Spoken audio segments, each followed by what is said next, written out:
Generali, partner di vita. In Eni oggi coltiviamo delle microalghe che catturano anidride carbonica, ma non basta. Abbiamo bisogno di Lorenzo, che riutilizza gli oggetti per creare qualcosa di nuovo.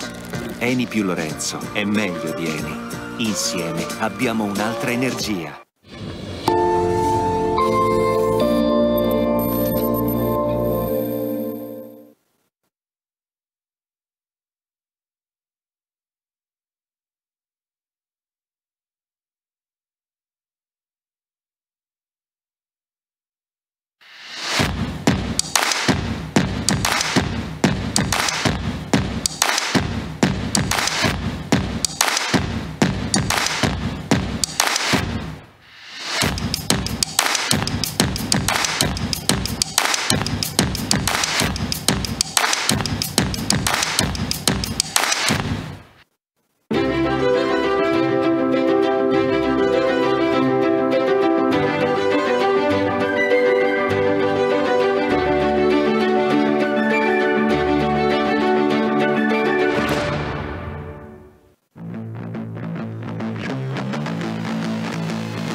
Generali, partner di vita.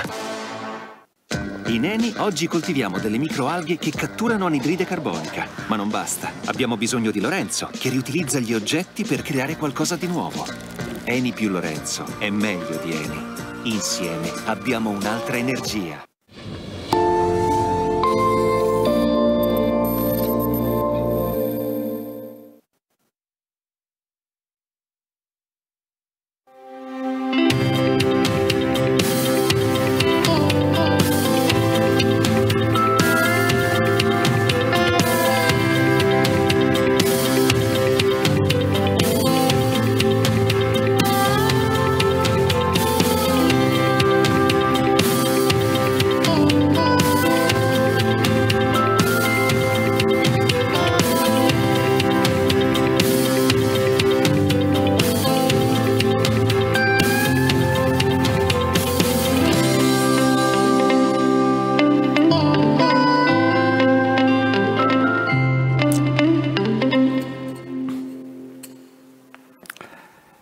Ci sarà una nuova... Will there be a new form of economy for the European Union? This is a question we'll try to answer during this session. I would like to welcome you all. In his message to the Rimini meeting, the Italian President Sergio Mattarella wrote, grasping the change, seizing the change that the European Union has been able to do is basically the prerequisite for a relaunch of Italy. So this combination between the relaunch of Europe and the relaunch of Europe is the topic of our discussion today, together with our guests,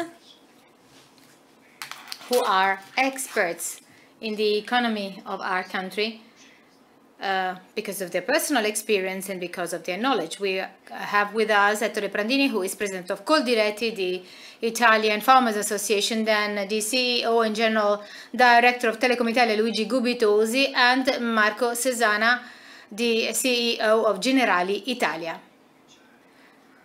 Before going into the details of the most important issues that pertain to this question, let us hear from Paolo Gentiloni. He is European Commissioner for Economic Affairs, and he's going to illustrate how the European Union is facing and intends to face the big financial support that heads of state and government have approved as a recovery. But we should actually always remember that the title of this contribution is Next Generation EU. I would like to thank the Rimini meeting and all of you for the chance you've given me to participate in this session and to talk about the future of our economy, addressing it from a European perspective. I think we can rightly say that the response to the COVID emergency was particularly strong. In just 10 months, from mid-March till the end of May, the European Union has adopted decisions that it had not been able to adopt in the 10 years before. And as a matter of fact, the first 10 years, the 2010s of the European Union have been very difficult. They were years of economic difficulty in finding a common strategy to manage the high flows, high migration flows between 2012 and 2017, and then those were the years of the Brexit. So the intervention of the European Union has been made possible probably also due to the severe and dramatic situation of the crisis. As happened in the past, the European project is reinforced whenever we are faced with a crisis. So Europe has shown great capacity in providing a different answer to the one that we gave 10 years ago. It was not easy at all. Many difficulties were faced to come to this decision on the part of European institutions, and lots of clashes, lots of divisions have been manifest, and this has been shown up to the ultimate decision, final decision of the European Council. And yet we can rightly say that thanks to this determinate reaction, the idea of Europe has become pivotal in our political decisions. It has kind of defined some fields of the political parties, has become strategic again as it had been for decades before. What we should rightly wonder today is whether we will be up to the challenge of fulfilling the promises that were within the European promise. Much will depend on the work of the European Commission. We will be confronted with unprecedented challenges. We will be called upon to find 800–900 billion euros from the financial markets, and this is not going to be easy at all. Then again, the challenge of finding our own new resources. So new resources with which we will be able not to increase the contributions by individual member states, resources that we can use to pay back this debt between 2027 and 2057. But of course, this promise depends on the quality of the economic response and on the way we will be able to use the financial resources of the Next Generation EU program. I believe here that the central issue is quite simple. This significant unprecedented mass of financial resources, unprecedented if we think of the joint EU resources, these financial resources should not be used to bring our economy back to the situation that was considered normal before the pandemic, but it's quite the opposite. It should be used to change our economies, specifically heading towards directions identified by the European Commission. We are called upon to use the resources of Next Generation EU to have more sustainable European societies, as well as more inclusive and more innovative and competitive European societies. More competitive because actually we might say, if not yet, if not now, then when should we be up to the challenge posed by climate change? Then more inclusive societies, because this crisis has highlighted the social dimension of our societies. Just think about the loneliness of, for example, elderly people or many other social situations, and then also more competitive European societies, simply because we cannot simply witness passively the competition between the US and China. So we have to reassert the important role of the European Union. So what we need is a new economy in difficult times.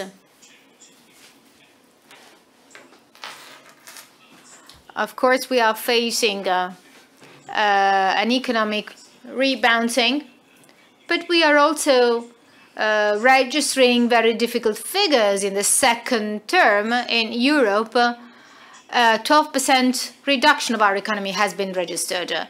Now we are recovering, but yet this recovery is still very uncertain. So we should make a quality use of these resources. The way we choose to transform our economies will be decisive. We should also be very frank and say that this challenge will be particularly important in all European countries, but it will be even more important in our country, in Italy. So the way this challenge is met in Italy will be decisive to, in a way, decide over the success or the failure of this unprecedented European intervention, simply because of the fact that Italy has benefited the most in absolute terms from this plan. This is a challenge not only for the Rome government, but also for Brussels, as well as for the relations between national governments. I mean, the national governments have to submit proposals, to put forward proposals on how to use the financial resources, and it will be a challenge for the European Commission, as well as for the dialogue between the two. A dialogue that should not be based on the negative experiences of the past, that should, in any case, guarantee coordination between our governments and the Commission towards the attainment of our common goals. So I think that what the decisions made in Italy will be fundamental. The billions of euros additional resources decided at the national and at the European level should not be used to meet the legitimate demands of countless groups and organizations. However, they have to be future-oriented and long-term, and they should be based on sustainability, inclusiveness, and innovation. These are the three ultimate goals which will guide the action of the European Union to suggest, rectify, and assess the efforts of national governments. The revenge and the recovery that Europe will attempt to make are not only based on an economic point of view and on the financial resources of the Next Generation EU program, but also on this revenge will basically have to characterize the efforts of the European Union. Also, in this respect, I think that we have the responsibility, we have a global responsibility as Europeans.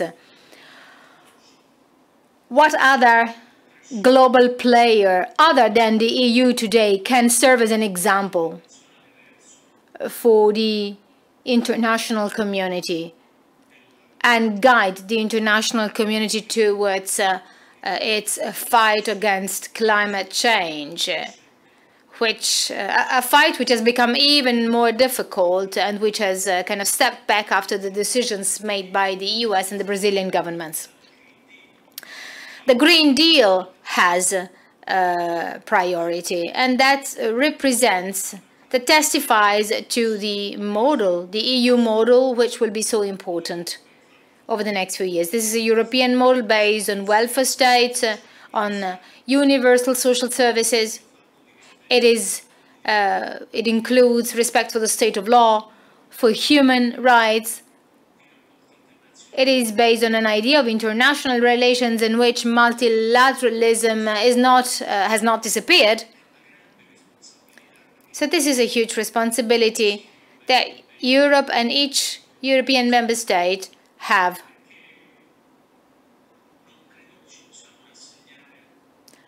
I don't think that the European Union can be content with a secondary role. We need to assert our presence at a geopolitical level, and this needs to be done with a foreign policy by reinforcing the role of the euro and reinforcing the European Union as an important trading partner. So Europe will have to continue representing a model of market economy that brings together citizens' protection and at the same time competition, free economy, and freedom. In other words, the principles that we continue to pursue. So we need a European model. At the Rimini meeting over the last decades has often talked about the Europe of peoples, the Europe of cultures, and this is exactly what we need.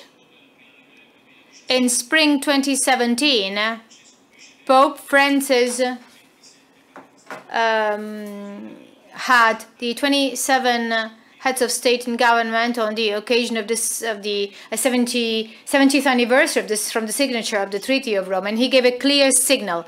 He stated that we need a new European humanism, and that is exactly the challenge that we are all called upon to meet after the pandemic, a new European humanism. Thank you very much.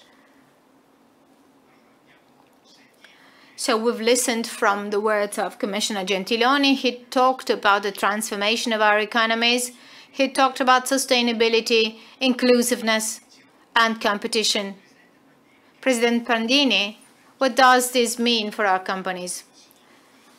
I think this certainly means a lot when it comes to meeting the future challenges that Italy has as a country. The focus is on infrastructures. And infrastructures are twofold, tangible and intangible. And much will have to be done in terms of tangible material infrastructures. For example, there is a huge gap that needs to be bridged in terms of competition vis-à-vis other member states, and we lose market shares. We're talking about 70 billion euros in terms of possible exports, not only in the food sector in general, but due to this lack of infrastructures. We are fortunate enough that our territory is surrounded on three sides by the sea, but we haven't yet been able of exploiting navigation in that respect. We do not rank among the first 7 positions at the European level when it comes to goods transportation by sea. So much can still be done. For example, when it comes to railway transport, it is often talked about high-speed transport concerning passengers, but very little is being discussed concerning cargo transport through railway, by railway. The most important elements are shown to us, for example, by neighboring countries, for example, Austria. So we need a policy that is capable of actually meeting these challenges. And in this, we need to network. One of the things that we have not been able to do today is the possibility of establishing communication of different players from different sectors. So here too, I think that much can be done. Commissioner Gentiloni has been very precise and raised the issue of European institutional relations concerning foreign policies. There's a related issue, for example, pertaining the issue of custom duties when it comes, for example, to Brexit. All too often, Europe has shown that it is not capable of implementing a common policy. and therefore it delegates each individual member state the negotiation, thereby making it difficult for them in these negotiations because of their lower political and economic weight. So these are all food for thought when we think about future challenges. We need to start from infrastructures. Like I said, we need to bridge the gap that we have compared to other countries, and also bureaucracy and the elimination of red tape has to be dealt with. We have a lot of resources, but unless we reduce bureaucracy and red tape, these resources will be difficult to face. Just a final piece of information. Italy, compared to the resources, financial resources given to Europe, in many cases, Italy has only used 40% of these financial resources, and this is a luxury that we can no longer afford. Thank you. Luigi Gubitosi from Telecom Italia. Telecom Italia is one of the digital infrastructures in Italy. What's the future for these infrastructures? Well, I believe that they will have to play a very important role in bringing about the change Commissioner Gentiloni was talking about.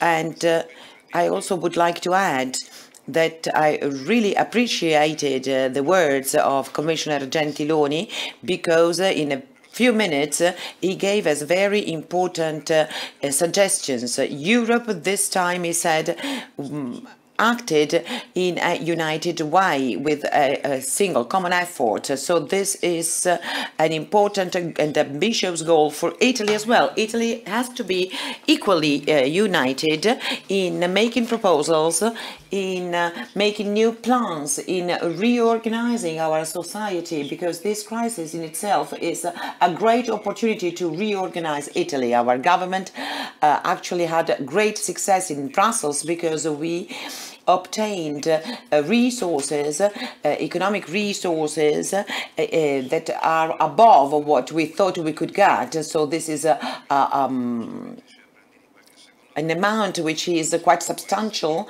and so we need to see how we want to spend this money, because, well, on the one hand, as I said, it's a very substantial amount, but it is also something that just happens once. It's a one-off opportunity. So, well, our country needs to have clear goals and plans to make sure that these funds are used to achieve the necessary goals. So that's what Mario Gradi said when he talked about good debt and bad debt. And so there is also a part here that doesn't have to be given back.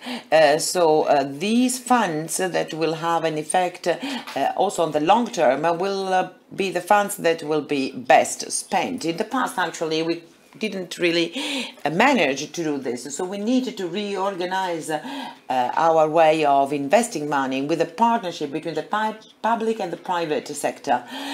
Infrastructures, well, we have obviously physical material infrastructures, telecommunication infrastructure, ports and so on, but we also have intangible infrastructures like, for instance, our school system, which is one of our critical areas. If we do not intervene rapidly, we will have enormous problems. When we analyzed the data of the European Union on the use of the internet, the weakest link in Italy was not that of connectivity, but that of human capital. So, well, on average, Italian citizens don't have the necessary skill to use properly new technologies. So, well, then we have the health system, then defense and justice.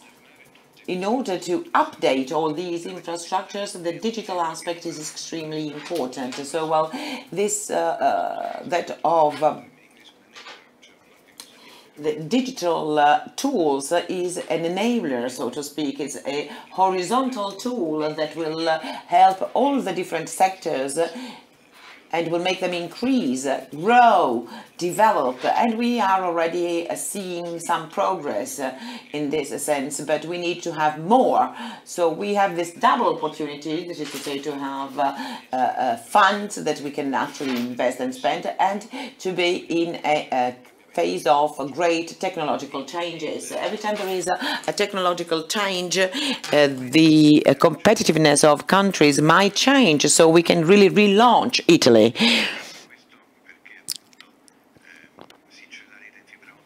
For instance, the optic fiber network is extremely important, but we also have the 5G network. And Milan will probably be the first European city to be completely covered by this network at the end of 2020, about 90% of the population.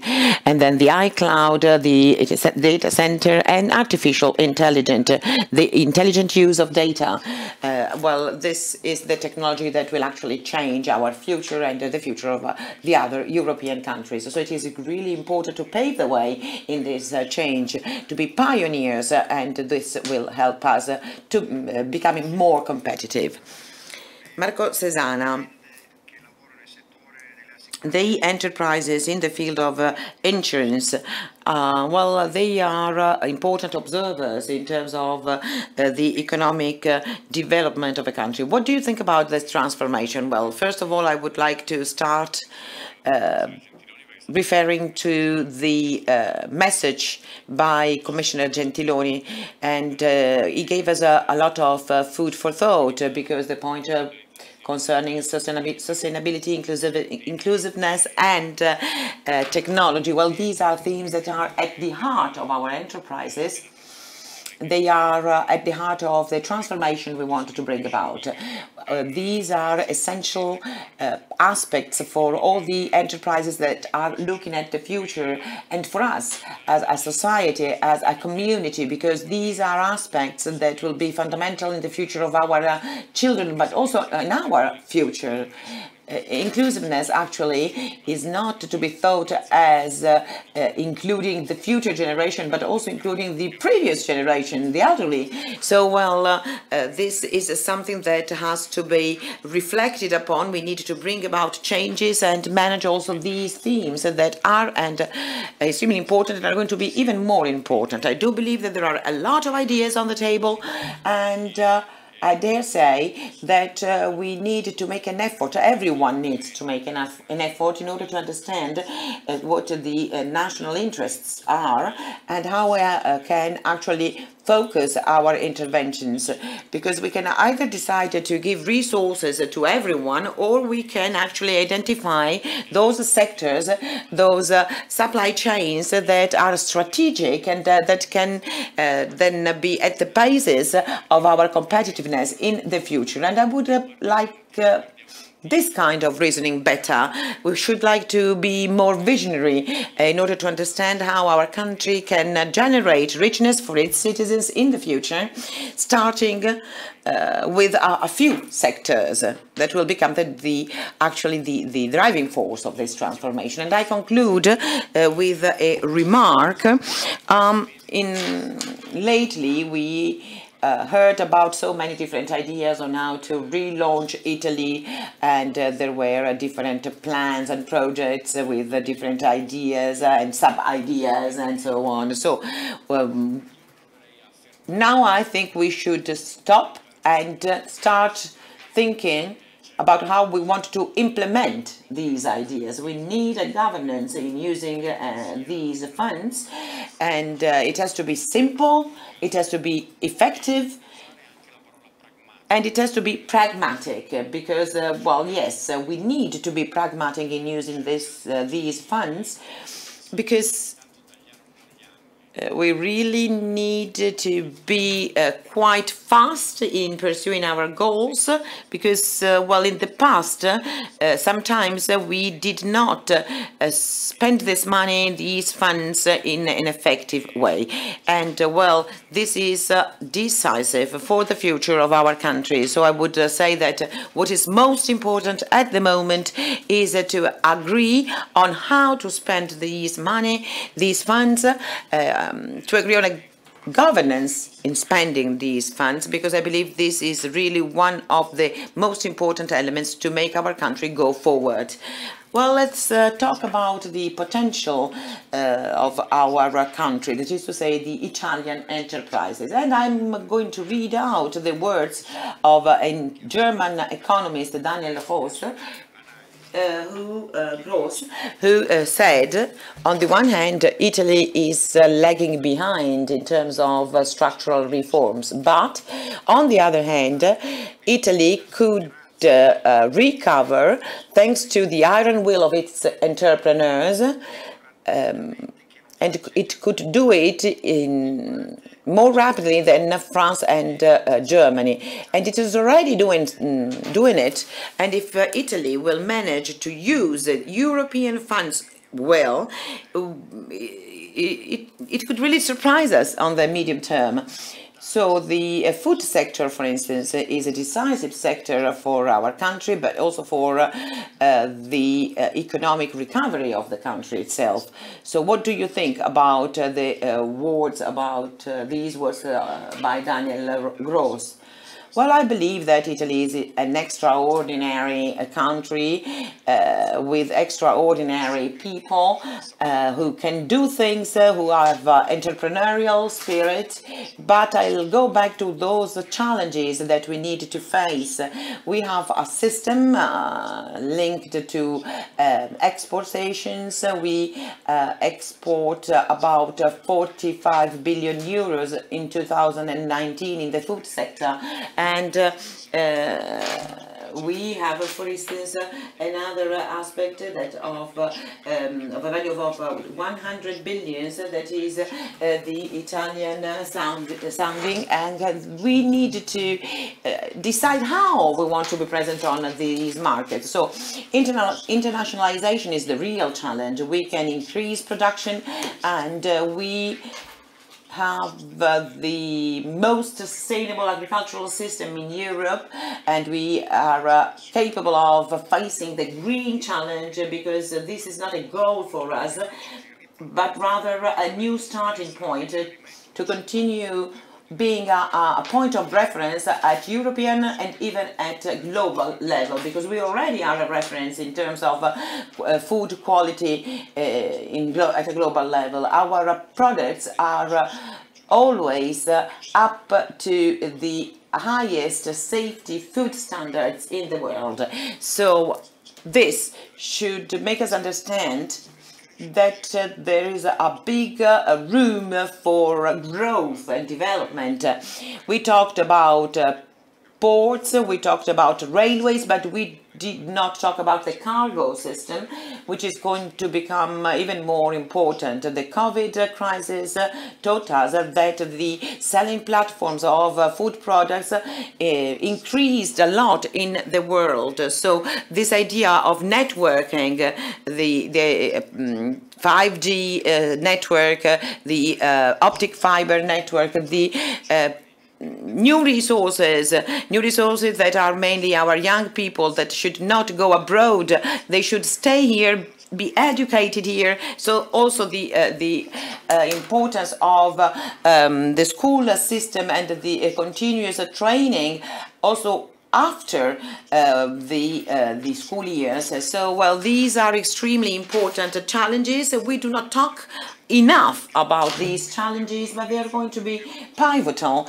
And let's think about, for instance, artificial intelligence. We have the United States and China that are investing a lot in artificial intelligence, and Europe has to play a central role also in this field, because we do have a level of excellence in our territory that are not extremely famous or known, that come from enterprises and entrepreneurs that try to do more, and we need our support in this, in doing this. So this networking will be fundamental in order to face the challenges awaiting us. Then the food sector, and it's not because I represent this agricultural sector that I'm saying so, but anyway, this is certainly one of the pillars on which we need to invest. In recent years, it has grown more than any other sector in Italy. It is something that, well, the whole world envies because it is very strong, but we need to protect it, to safeguard it, also in terms of use of resources, because we need to be able to spend in an effective way those resources that Europe has made available. Otherwise, countries like France and Spain, well, they will be able to spend all the money they are going to be given. So in the use of these resources, there will be some form of competitiveness that is even stronger than those historical markets, because we hope we will be back to a normal situation as soon as possible, but there will be countries that will be particularly aggressive to take up our places on these markets. So Luigi, Gubitosi, you all hinted at the fact that it's important to invest resources with effective administration. Some years ago, a plan, the famous plan Industry 4.0, which made it possible to make proper investments in the digital world. For our companies, digitalization will be pivotal if we want to compete. So as representative of a company which is an enabler and which serves as such in this sector, how do you assess the steps that Italian companies are undertaking? Well, I believe that Industry 4.0 was a success, that it was a good idea that led to major advantages to companies. Therefore, it should be further developed. Of course, there will have to be new versions of the 4.0 program.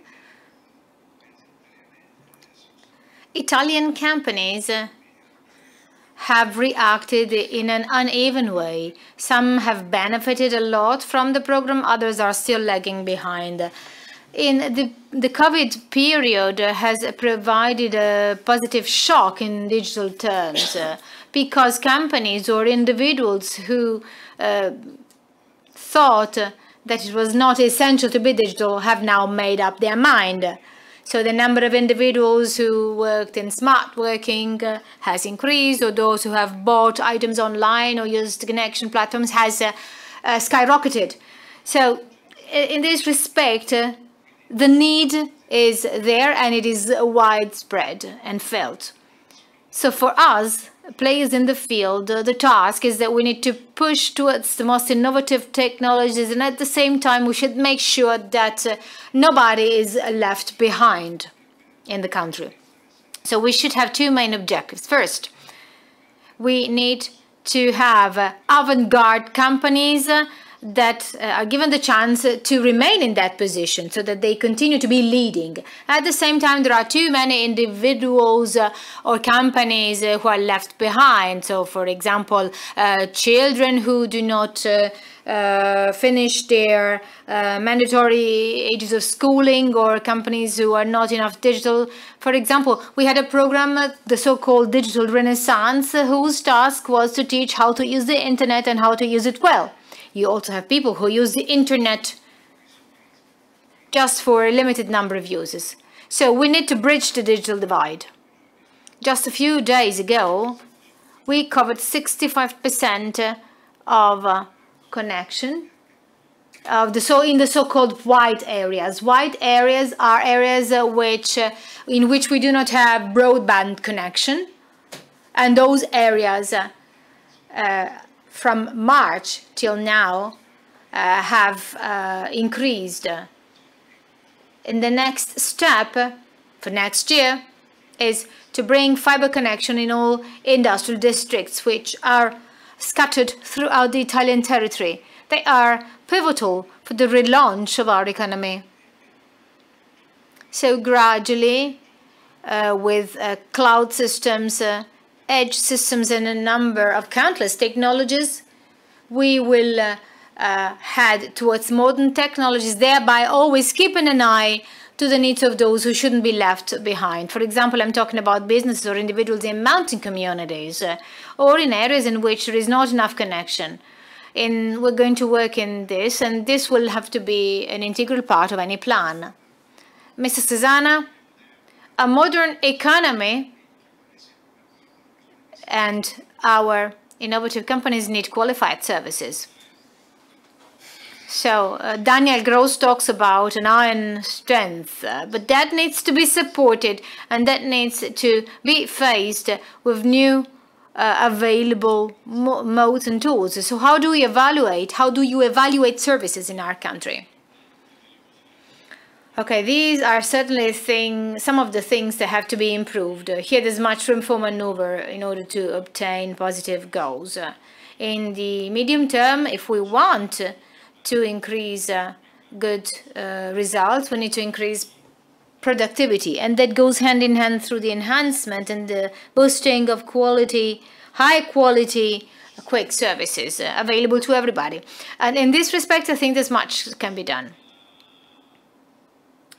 Mention was made before of the collaboration of the public-private partnership and collaboration on a number of investments, and I think this is one of these cases. The public sector certainly has the obligations of paving the way for success to take place. So we will we always expect that there is a public sector willing to invest and laying the foundations for the private sector to create well-paying and enhance productivity. But then the private sector comes into play, and the private sector has its own responsibility, which is a huge responsibility. We need companies that are successful, and we also need national champions that can be leaders abroad and that can build their success in a way that is different from what they did in the past. There is these buzzwords, inclusiveness and sustainability. We need companies working in local communities in a completely different way than in the past. We can build success, but we need to remember that success comes from our people. It comes from the extent to which we are capable of investing in our communities, and we are capable of having them grow and be trained, of how able we are to involve people in our projects and thereby creating enthusiasm. So that iron will is not only inclusiveness, that's courage, and that can be done, for example, through companies that are different from the past. We've all experimented what smart working is in these months. So we need to find new working formats that are that raise interest and passion in our collaborators. That is one of the changes we need to implement if we are to compete. We have done a lot of experiments. I mean, Generali has done a number of experimentation on this. We're widespread in the territory. We have lots of agencies. So talking to people, having them understand what our objectives are, pursuing the idea that you can always do better are the issues that I believe companies can play their role within these public-private partnerships. Of course, the conditions have to be there. However, companies have to work in an inclusive, sustainable way, using new tools, transforming themselves, trying to create new relations with the people in their communities, because this is necessary to attain great goals. President Prandini mentioned this. I would like to talk about the situation of Italy, the position of Italy in the world. Italy is certainly a country that is very much present worldwide with its products, with its culture or its service. And probably Italy is also one of the most well-known countries in the world. It is an extraordinary country. Inside Italy, we have excellencies. We have excellencies that no other countries have. So we have a great potential. Such a potential, however, is not always there to stay. You constantly have to develop and promote it and launch it and relaunch it. So what are the necessary steps for Italy to affirm itself also in the future within this increasingly fierce global competition from the point of view of the companies, but also from the point of view of the state in Europe? Prandini, you have the floor. La sfida sul... Well, I believe that the challenge on internationalization has two aspects. That is to say, an internal change that needs to be, yes, some kind of autonomy. Autonomy is something that has a value about something that is done in the regions. In terms of like internationalization, we cannot have a fragmentation, the same fragmentation we had in the past. We have to move on as a system, as a country, with policies that are at national level. They cannot be local. They cannot be dealt with by the single regions, because this actually will make our competitiveness weaker. So this is also an investment in the role of the embassies. So we need to have specific figures, people that help our enterprises to enter markets where maybe we are already present, but we could do much better there. So we talked about Italian sounding about the 100 billion euros. That means that there is a great demand for Italian products, in particular in the food sector, and this is linked with the infrastructural aspect. We can improve this. I just give you a few data. In the fruit sector, we used to export about 5 billion euros. In Spain, 3.5 billion euros 5 years ago. Now we, in 2019, we exported 4.9 billion. So, well, this means that the public administration, as well as the embassies and the investments, can play a very important role. And I really believe that the intelligence, the skills, the experience of Italian entrepreneurs can do a lot. We are capable of creating a network, of creating systems, because we can really do a lot in supporting enterprises in their entering new markets. So I do believe we can really overcome this challenge that is at the basis of the economic relaunch of our country. Mr. Gubitosi. Well, thank you. Well, we are about 1% of the world population, but people in the world notice us much more than just the 1%. So, well, the image of Italy is much better, abroad. People have a better opinion of Italy than that of Italians themselves. So I think that there is a positive international situation, and I agree with Marco Sesana, and I agree with what has been said about the role of embassies. So this is, this networking is something we talk of a lot. We need to do something where the private sector and the public sector work together, and there's a partnership which is extremely important. Then in the end, the same organizations, like, for instance, the Industrial Association, Confindustria, the Agricultural Association, Coldiretti, all the associations of the different professional categories, such as other organizations and associations, that will have to support this internationalization by organizing different things, events, and for the individual regions and for the individual enterprises, this might be difficult, because Italy has a lot of small and medium enterprises. Let's think about Germany, where enterprises are much bigger, so we needed more technology.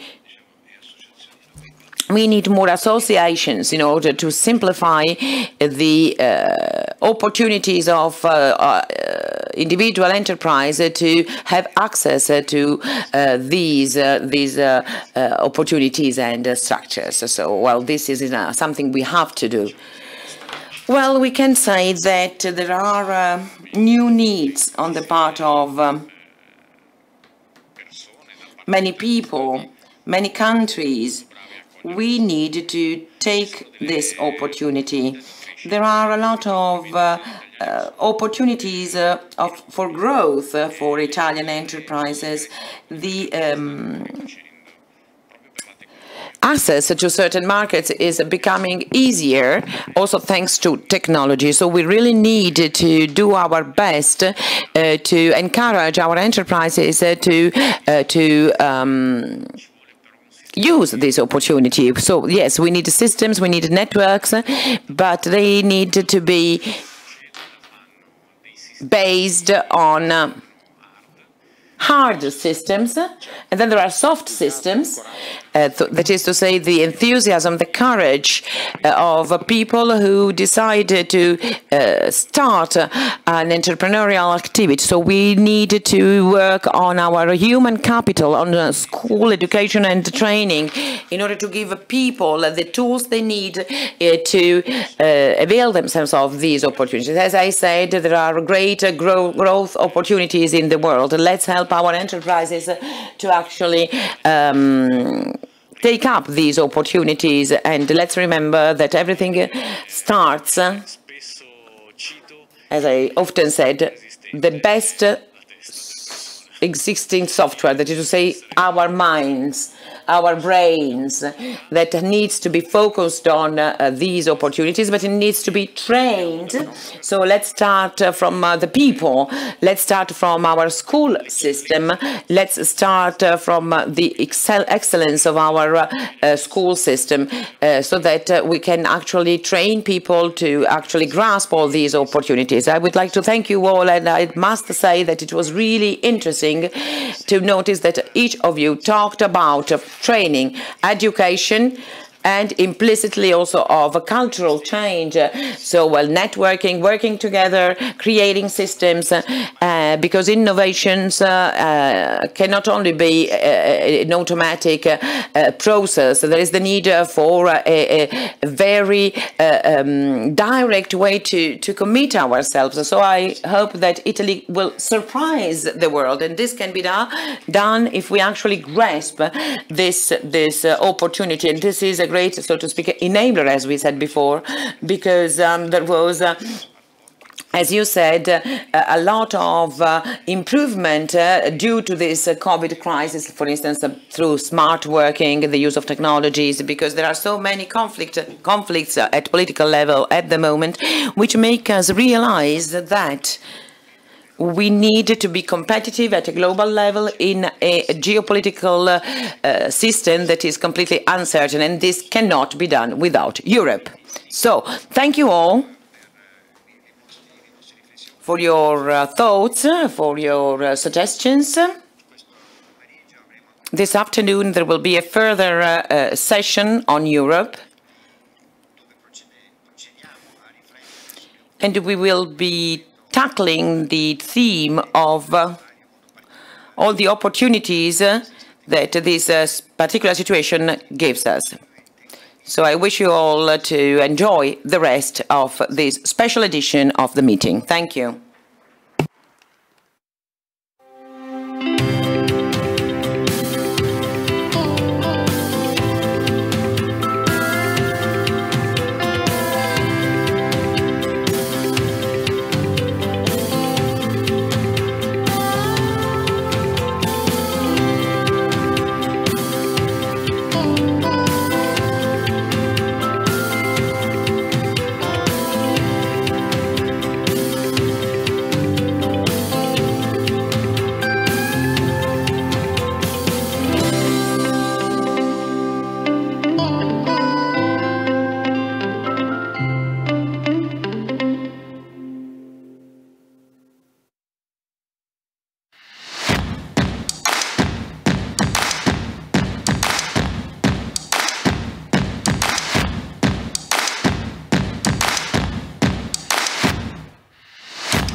Generali, partner di vita.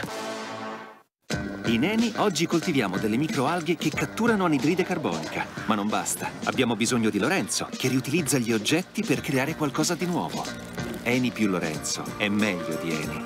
Insieme abbiamo un'altra energia.